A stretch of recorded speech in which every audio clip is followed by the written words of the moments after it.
L'enfer est décrit comme un lieu totalement opposé à la présence de la bonté et de l'amour de Dieu. Il est souvent présenté comme un avertissement, destiné à nous enseigner l'importance de choisir une vie alignée avec les voies de Dieu. Jésus lui-même a parlé de l'enfer plus que quiconque.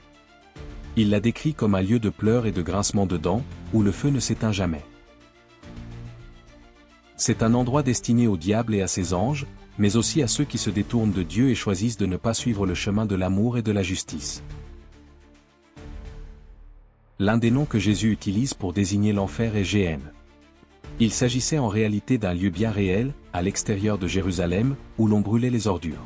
Le feu continu et la décomposition en faisaient un symbole puissant de punition et de séparation d'avec Dieu. Jésus utilisait des paraboles pour enseigner sur les choix que nous faisons dans la vie et leurs conséquences éternelles. Il a parlé d'un homme riche qui n'a vécu que pour lui-même et qui a fini en enfer, un lieu de tourment après sa mort, incapable de traverser vers l'autre côté, là où un homme pauvre nommé Lazare se reposait dans le ciel. Cette histoire nous révèle la réalité de l'enfer et l'importance de mener une vie de compassion envers les autres. L'apôtre Paul a également averti sur les conséquences de rejeter l'amour de Dieu et de choisir un chemin éloigné de ses enseignements, décrivant cela comme une destruction sans fin, loin de la présence du Seigneur. Dans la vision de Jean concernant le jugement final, la bête et Satan sont jetés en enfer, décrit comme un lac de feu représentant la seconde mort. Il ne s'agit pas seulement de la mort physique, mais d'une séparation éternelle d'avec Dieu, qui est la source de toute vie, d'amour et de bonheur.